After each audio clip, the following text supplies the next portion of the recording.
है उत्पत्ति 30, जेनेसिस 30 उसकी 31। उसने कहा मैं तुझे क्या दूं? याकूब ने कहा तू मुझे कुछ ना दे, मेरे लिए काम कर, मैं तेरी भेड़ बकरियों को चराऊंगा और उनकी रक्षा करूंगा। मैं आज तेरी सब भेड़ बकरियों के बीच होकर निकलूंगा और जो भेड़ बकरी चित्ती वाली चित्तकबरी, जो भेड़े काली, जो भेड़े चित्तकबरी चित्ती वाली हों, उन्हें मैं अलग कर रखूंगा और मेरी मजदूरी में वे ही ठहरेंगी। जब आगे को मेरी मजदूरी की चर्चा तेरे सामने चले तो धर्म की यह साक्षी होगी कि बकरियों में से जो कोई ना चित्ती वाली ना चित्तकबरी हो और भेड़ों में से जो कोई काली ना हो, वो मेरे पास निकले तो चोरी की ठहरेंगी। तब लाबान ने कहा तेरे कहने के अनुसार हो, और उसने उसी दिन धारी वाले और चित्तकबरे बकरों और सब चित्ती वाली और चित्तकबरी बकरियों और उनमें से जो कुछ जिनमें कुछ उजलापन था उनको और सब काली भेड़ों को अलग करके अपने पुत्रों के हाथ सौंप दिया। उसने अपने और याकूब के बीच में 3 दिन के मार्ग का अंतर ठहराया कि याकूब लाबान की भेड़ बकरियों को चराने लगा। याकूब ने चिनार, बादाम, अरमोन वृक्षों की हरी हरी छड़ियां लेकर उनके छिलके कहीं कहीं छील के उन्हें धारीदार बना दिया, ऐसा कि उन छड़ियों की सफेदी दिखाई देने लगे।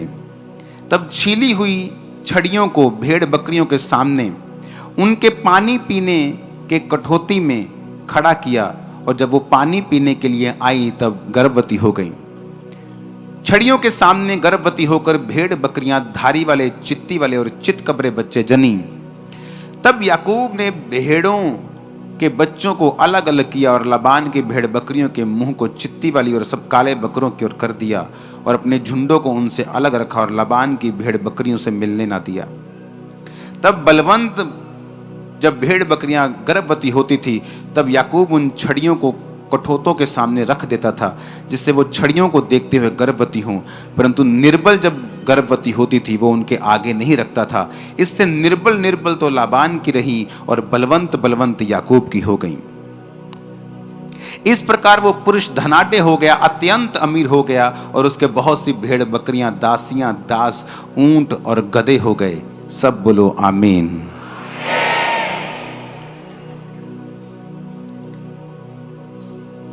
याकूब एक ऐसी सिचुएशन में है जहां पर उसे परमेश्वर का हाथ ही बचा सकता था। लव मैरिज का चक्कर पहले उसने डाल लिया, जो उसका बाप आराम से शादी की और खुदा ने उसकी औरत को भेजा और वो ब्लेस्ड मैरिज में रहे। अपने बाप की गवाही को फॉलो ना करके लव मैरिज को लाइन को फॉलो करने लगा और 7 साल अपनी वाइफ के लिए सेवा की। जब 7 साल बाद भी उसकी बड़ी बहन उसको मिली और 7 साल फिर उसने अपनी वाइफ के लिए फिर सेवा की, और फिर जब जाने लगा तो 7 साल भेड़ बकरियों को फिर चराया, और फिर अभी भी उसका जो ससुर था उसको जाने नहीं देना चाहता था। अगर वो जाता तो उसकी फैमिली टूटती, उसकी वाइफ्स मानती चाहे ना मानती, उसे कुछ पता नहीं था। एक ऐसी सिचुएशन कि याकूब कुछ नहीं कर सकता था, हेल्पलेस था वो, बिल्कुल हेल्पलेस, कि इसमें मैं कुछ नहीं कर सकता हूं, प्रभु ही कर सकता है। और बाइबल कहती है कि उसने जब कहा कि अभी तुझे भेड़ बकरियों के लिए तू मेरी सेवा कर, भेड़ बकरियों को चरा, क्योंकि तेरे चराने से वो बहुत ज्यादा बढ़ गई हैं, क्योंकि वो धर्मी था, और जब धर्मी को आप किसी काम को देते हो तो निशानी होती वो काम फलवंत होता है। जहां एक करप्ट आदमी, जहां एक व्यभिचारी आदमी को आप कोई काम दोगे वो काम कभी फलवंत नहीं होगा।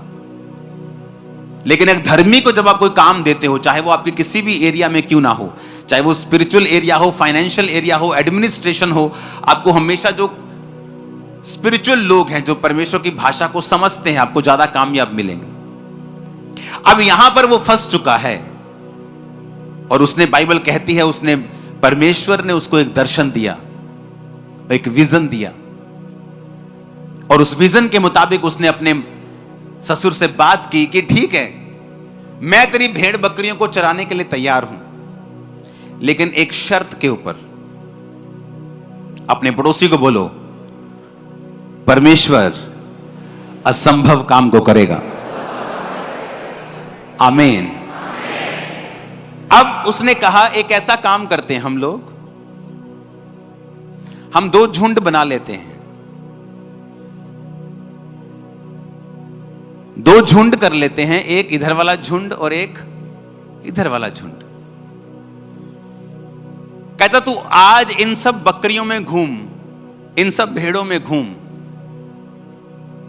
और जो जो भेड़ तुझे लाइनों वाली दिखाई देती है, लाइनों वाली भेड़, चितकबरी,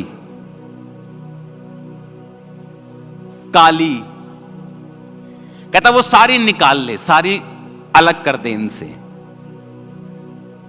मतलब भूरी भूरी रह गई, काली भी निकाल ले, चितकबरी निकाल ले, डॉटेड निकाल ले, लाइनों वाली निकाल ले, ये सारा जो मसालेदार माल है ना सारा निकाल ले तू।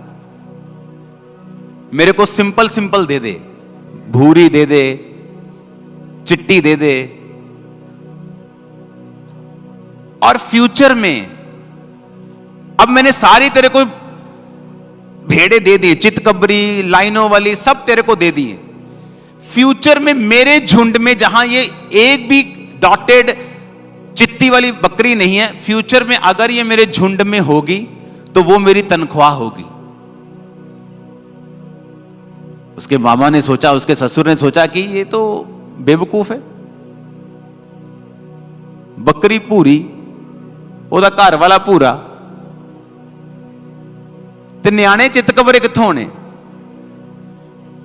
भेड़ वाइट, भेड़ का घर वाला वाइट, तो बच्चे भी क्या होंगे? तो उसने कहा कि ठीक है, अगर जितने चितकबरी, लाइनों वाले, धारी वाले बच्चे तेरे में होंगे वो तेरी तनख्वाह। कहता ठीक है। उसने 3 दिन का अंतर ठहराया कि अगर तू यहां चराएगा, मेरी धारी वाली तेरी भेड़ मिक्स ना हो जाए तुझ में, तो मेरे बच्चे 3 दिन के मार्ग में चराएंगे। तू यहां चराएगा जलंधर में, तो मैं लुधियाने में चराऊंगा। उसने कहा ठीक है, सौदा हो गया, सब फाइनल हो गया। याकूब ने एक दर्शन देखा। उसने दर्शन देखा कि जो बकरियां गर्भवती हो रही हैं वो चित्तीदार बच्चों को पैदा कर रही हैं। सुनो, अब उसने क्या किया, पानी वाली जगह के ऊपर बादाम और 3 वृक्षों को छील के उनको चित्तीदार बना दिया। और जब बाइबल कहती है कि जब कोई मजबूत भेड़, जब कोई बलवंत भेड़ गर्भवती होती थी, तो वो पानी पीने उनको वहां लेके आता था जहां बादाम की और सब पेड़ों की छड़ियां छीली हुई हैं। जब कमजोर गर्भवती होती थी, वो उनको छड़ियों को उनके सामने नहीं रखता था।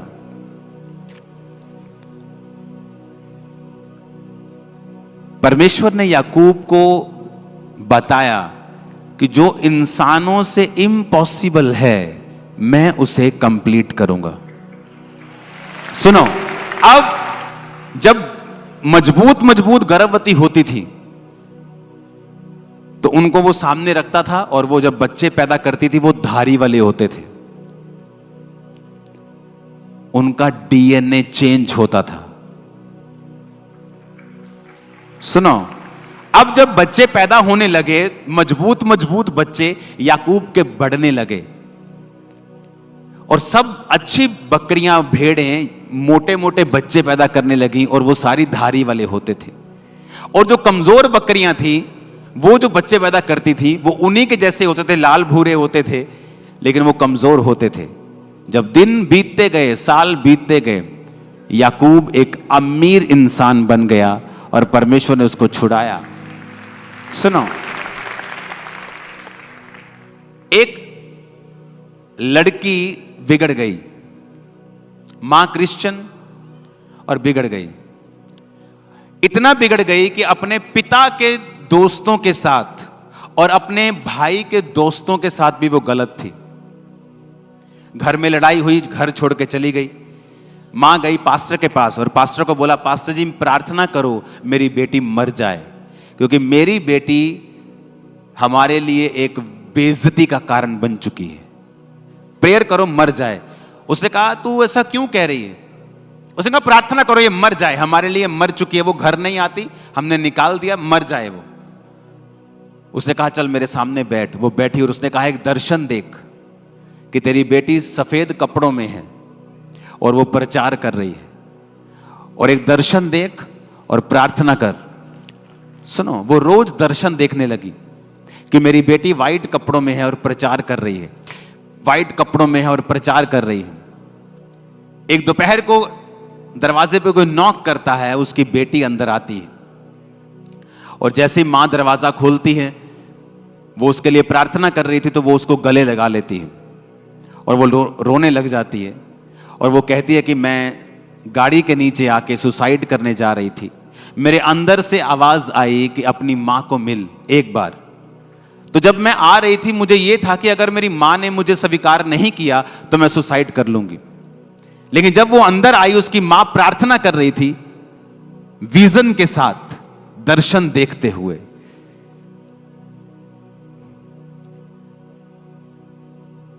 आपको जो चाहिए फ्यूचर में, अपने दर्शन को फिट कर लो, और जब आप प्रार्थना में बैठते हो परमेश्वर को बोलो प्रभु ऐसा होने दे जो मैं देख रहा हूं।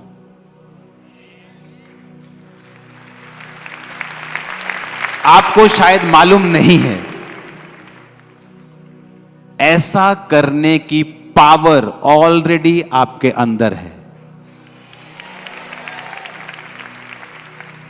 ऑलरेडी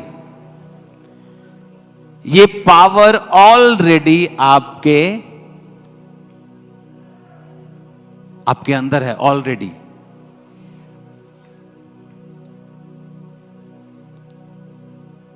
आप कहां जाना चाहते हैं, कैसी सेवकाई चाहते हैं?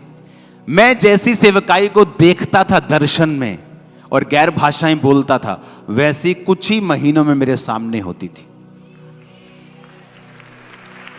एग्जैक्ट, बिल्कुल वैसा ही वैसा। जितने लोग मैं दर्शन में देखता था और प्रेयर करता था, वैसा होता था। क्योंकि जब मैं ये जगत पैदा नहीं हुआ था, हम परमेश्वर की इमेजिनेशन में थे। कहां थे हम? परमेश्वर के दर्शन में थे हम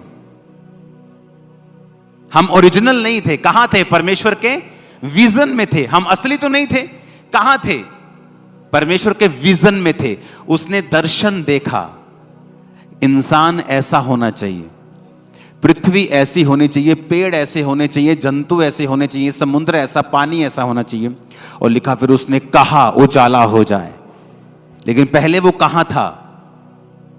उसके विचारों में, उसके दर्शन में।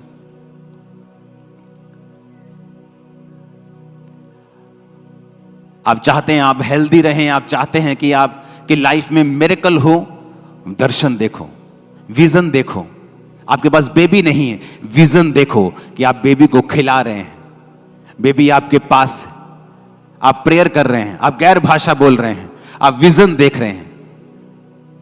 उसने कहा तू अपने कामों को यहोवा पर डाल दे, वो तेरी कल्पनाओं को क्या करेगा? सिद्ध करेगा। तेरी कल्पनाएं, तेरी कल्पनाएं, तेरी इमेजिनेशन। यानी एक क्रिश्चियन व्यक्ति के पास पावर है अपनी इमेजिनेशन को रियलिटी में बदलने के लिए, और वहां पे सेंस नहीं चलती। अब सेंस क्या है? ब्राउन गोट है, ब्राउन ही उसका हस्बैंड है, और बेबी चित्ती वाले पैदा हो रहे, धारी वाले पैदा हो रहे, चितकबरे पैदा हो रहे। पहले तो उसके ससुर ने बेवकूफ है, अब भेड़ वाइट है, सब वाइट हैं, तो बच्चे कैसे काले चिट्टे पैदा हो जाएंगे? लेकिन उसने कुछ देखा था।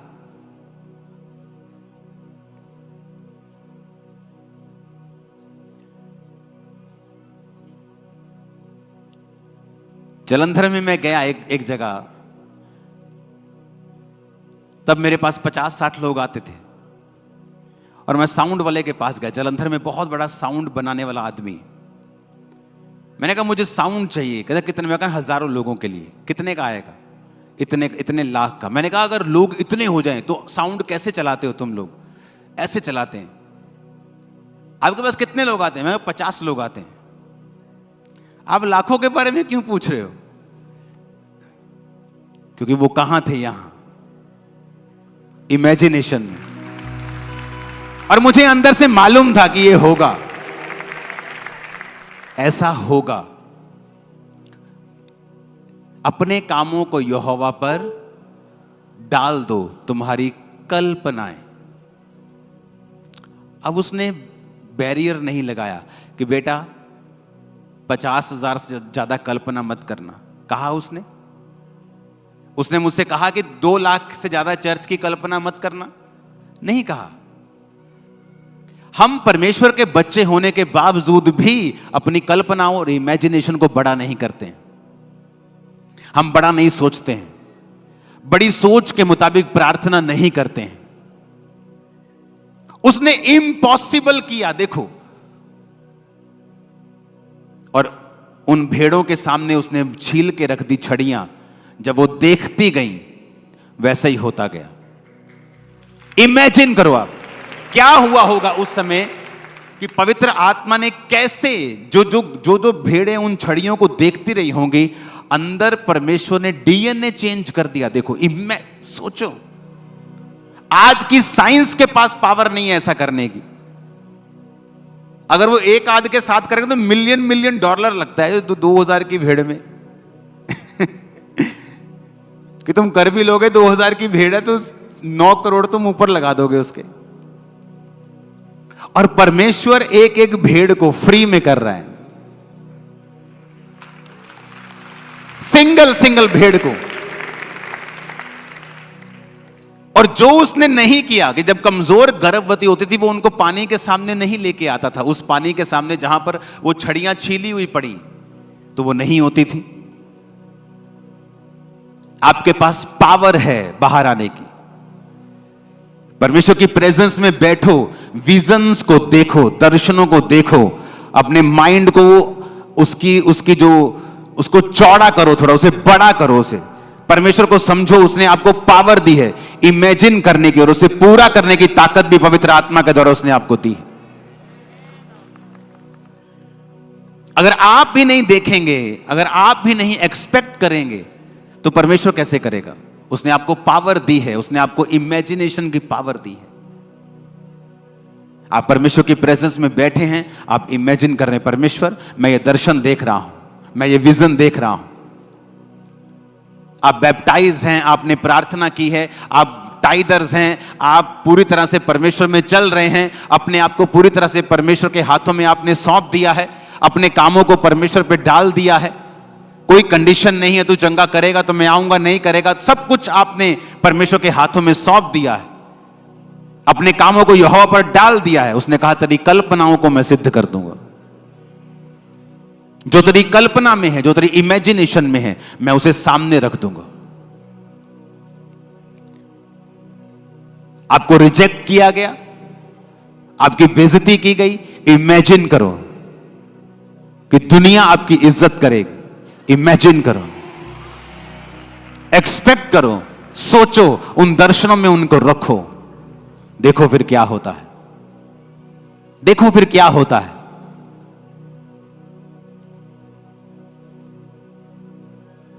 हालेलुया। इमेजिन किया, कर्म भी किया। इमेजिन किया, कर्म भी किया।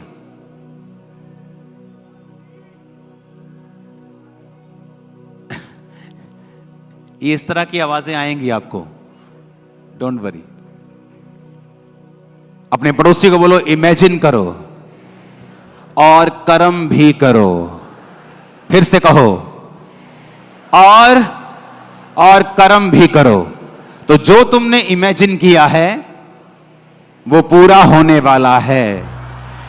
आमीन। ऊंचाई आशीष हमारी। Hallelujah, hallelujah. मैंने इमेजिन किया, जब इमेजिन किया, प्रार्थना की, उस हिसाब से मैंने कर्म भी किया। एक दिन प्रार्थना करते वक्त, आज से 17-18 साल या 15 साल की ये बात होगी। प्रेयर करते हुए परमेश्वर का आत्मा मुझे दिखा रहा है कि इस जगह को तू बड़ा कर, एक्सपेंड कर। और मैं विजन देख रहा हूं परमेश्वर ऐसा कर रहा है और मेरी लाइफ में ऐसा हो रहा है। और सडनली मैं उठा और रात के 3-4 बजे मैंने अपनी टीम को बुला लिया। मैंने कहा मुझे ये टेंट डबल चाहिए। कहते ये बांस बड़े करने पड़ेंगे, गर्मी है, ये करना पड़ेगा वो। मैंने कहा कुछ भी करो, ये करो। महीनों में हम डबल होते थे, महीनों में, जस्ट मंथ्स, बूम। जब वो आपकी स्पिरिट में आ गई, एक बार आपने स्पिरिट में कैच कर लिया उसको, और संसारिक व्यक्ति इसको कैच नहीं कर सकता क्योंकि उसकी आत्मिक आंखें बंद हैं। आप बहुत टीवी देखते हैं, आप बहुत ज्यादा मोबाइल के साथ जुड़े हुए हैं, आप माफ नहीं कर सकते, आप लोगों की बातें करते हैं, आप बहुत चुगलीखोर हैं। परमेश्वर आपको इमेजिनेशन नहीं देता, वो आपको देता ही नहीं है, वो चीज आपकी स्पिरिट में आती नहीं है। आप पाप में हैं, आप व्यभिचार में हैं, वो आपको खोलता ही नहीं है, वो उस जगह आपको पहुंचने ही नहीं देता है। क्योंकि जो दर्शन भी आपको आते हैं वो भी परमेश्वर के द्वारा प्री प्लान्ड होते हैं। जिस काम के लिए परमेश्वर ने आपको चुना होता है, वचन कहता है जिस काम को करने के लिए तुम रचे गए हो, जो परमेश्वर ने जगत की उत्पत्ति से पहले ठहराया हुआ है कि तुम ये काम करोगे। यह भी तुम्हें बता दूं, अगर जो आज मैं ये काम कर रहा हूं, ये जगत की उत्पत्ति से पहले ठहराए गए थे, मैं करूंगा। मैं उसे कैच कैसे करूंगा? स्पिरिट में आके।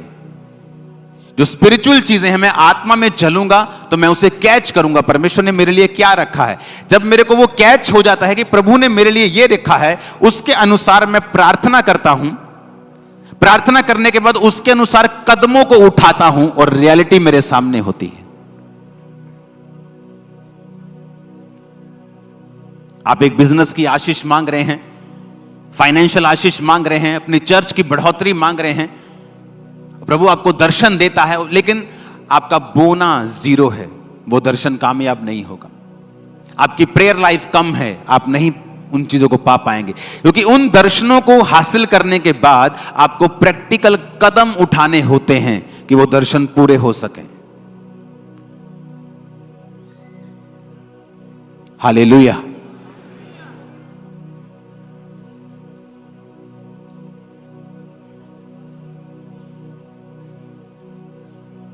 अपने जो गसमनी का बाग था जहां यीशु ने प्रार्थना की थी, पता है, पढ़ा है बाइबल में, क्या कहते हैं उसको यूनानी भाषा में? ऑयल प्रेस, तेल निकालने वाली मशीन जिसे बोलते हैं हम। देखिए तेल निकालने वाली मशीन, जब उसमें हम सरसों डालते हैं, कोई चीज डालते हैं, उसे फिर पीसते हैं अच्छी तरह से। हाँ, अगर हम प्यार से पीसें तेल निकल जाएगा। उसे पूरी तरह से मारना, खत्म करना होता है, फिर तेल निकलता है।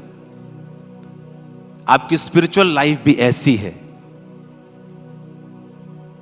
आप प्रेयर में बैठते हैं, आधा घंटा, पौना घंटा, तेल निकलेगा? नेवर। आप बचे रहेंगे बस।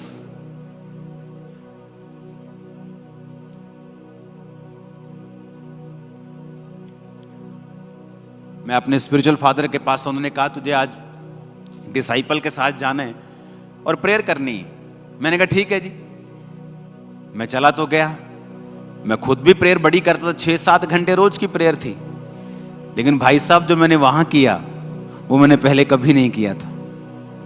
हम अंदर गए, किसी ने कुछ खाया नहीं, जस्ट पानी वगैरह पिया, और हर 2 घंटे के बाद हम आधा घंटा घूम घूम के प्रेयर कर रहे हैं। चलो दिन में तो हो जाता है, आधा घंटा प्रेयर की मेरे को 6-6 घंटे करने की आदत है, चल जाएगा। लेकिन जब रात होती है तो आप सो नहीं सकते। फिर रात को आपको वही पैटर्न में 2 घंटे 1.5 घंटा रेस्ट करनी है, फिर प्रेयर करनी, 2 घंटे रेस्ट, फिर प्रेयर। कुछ खाना नहीं, आपको 2 टाइम वो एक कोल्ड ड्रिंक छोटी सी या पानी पी लो देते थे, 2 टाइम, सुबह और शाम को 5 बजे। तो वो भी किसी की इच्छा होती थी कि वो नहीं पीता, वो सिर्फ पानी ही पीता था। लेकिन 24 घंटे बाद जब हम उस प्रार्थना के कमरे से बाहर निकलते थे,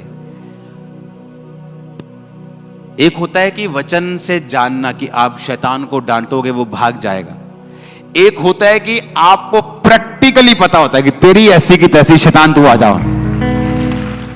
आपको महसूस हो रहा होता है, आप समझ रहे मेरी बात को, आपको फील हो रहा होता है, आपकी बॉडी के ऊपर महसूस हो रहा होता है, आपको पता चल रहा होता है कि आपकी बॉडी को किसी ने क्रश कर दिया है, उसका तेल आपको मालूम होता है कि वाकई में ही। आप देखो जिम में जो लड़के जिम करते हैं, आपको कई तरह के लड़के मिलेंगे। आपको अगर बॉडी बिल्डर चाहिए, मसल पूरे नजर आ रहे हैं, वो होंगे जो एक्स्ट्रा डिसिप्लिन्ड है, जिनको रोज जिम करना है, रोज जाना है। कुछ तो फिट होने के लिए जाते हैं, जिम गए फिट रहना है हमें बस, लेकिन जिनको रिजल्ट लेना है उनको एक्स्ट्रा डिसिप्लिन में रहना पड़ता है। स्पिरिचुअल लाइफ सेम है। आप लगातार घंटों प्रार्थना करो रोज,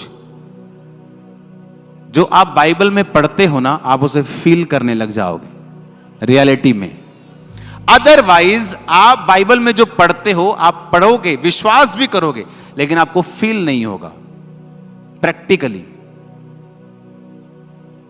जब उस रूम से हम बाहर निकलते थे ना, 24 घंटे की, क्योंकि सोया नहीं कोई भी, अगर कोई सोता था 1-1.5 घंटा, मान लो रात को सो भी गए तो वो जगा देते थे, उसके बाद की प्रार्थना का समय हो गया।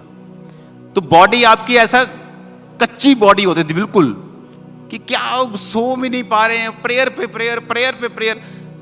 फिर ये नहीं कि रात है वो आराम से प्रेयर करेंगे, रात को तो और तेज चल चल के पूरी वर्शिप के दौरान, इंग्लिश में वर्शिप करते। लेकिन जब आप अपने शरीर को मारते हो,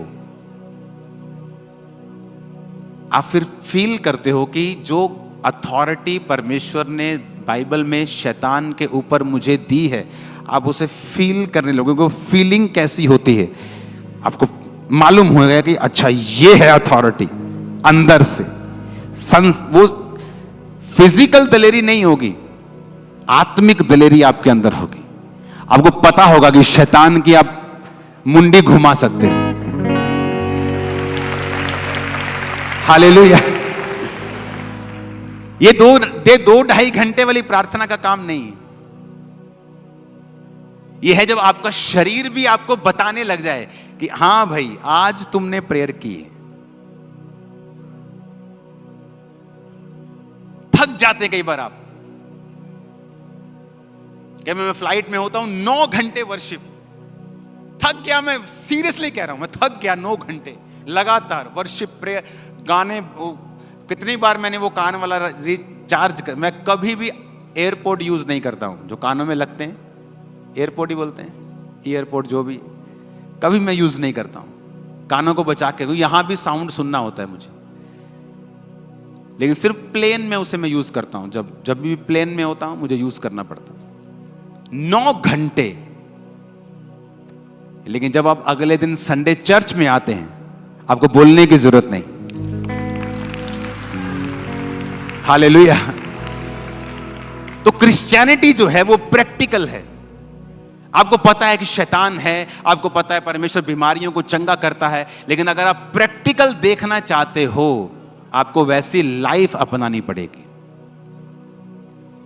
शैतान आपको तंग करता है, बैठ जाओ रोज 6 घंटे प्रेयर में, बैठो रोज, अपने शरीर को तोड़ो जरा प्रार्थना में, घुटनों पे बैठ के करो प्रेयर, छोड़ो संसारिक चीजों को, प्रार्थना में लग जाओ।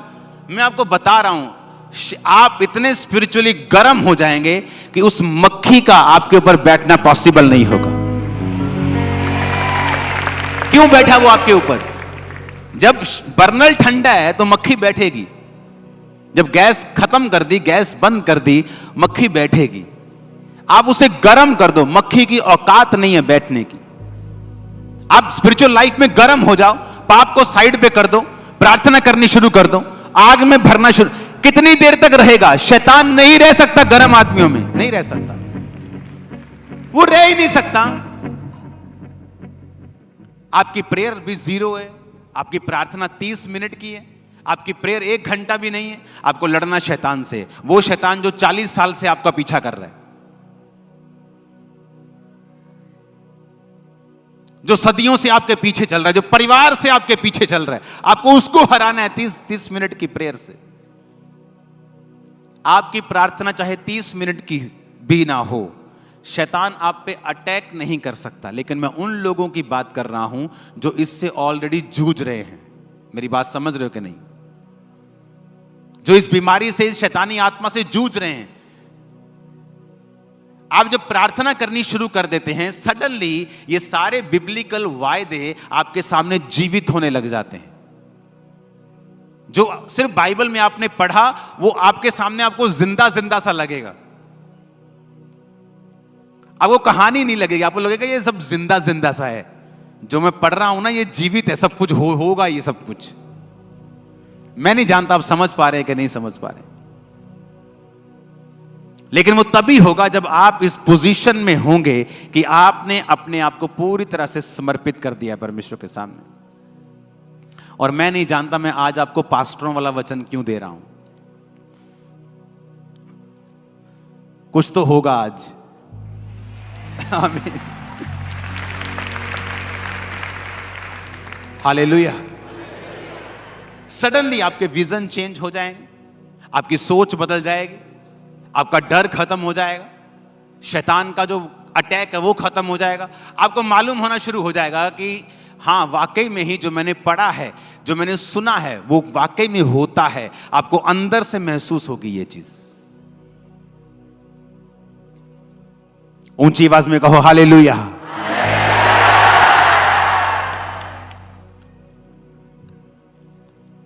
आमीन।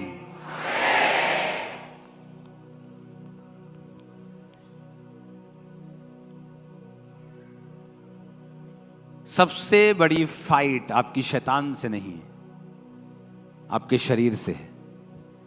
उसके बाद फिर शैतान से। जिस दिन आपने शरीर वाली फाइट जीत ली, आप शैतान वाली उसी दिन जीत जाओगे। ये फाइट शरीर से है आपकी।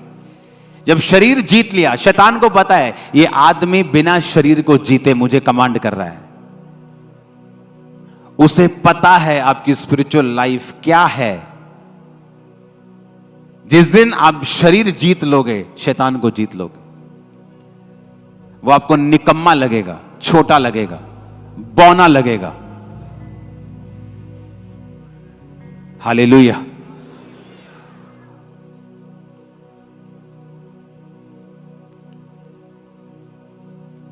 इस मंगलवार को 5 बजे शाम को प्रेयर स्टार्ट करते हैं।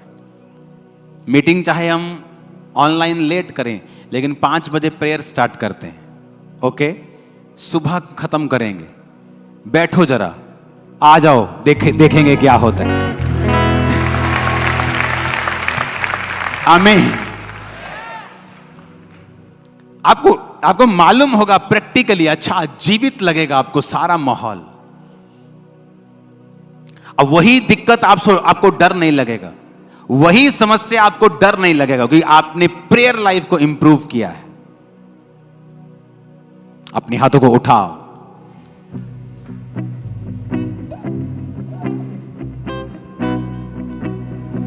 खुदा से कहो, आज मुझे पवित्र आत्मा से भरना है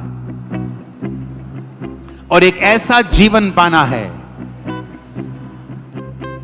जो पूरी तरह से आत्मिक हो। फिर से कहो,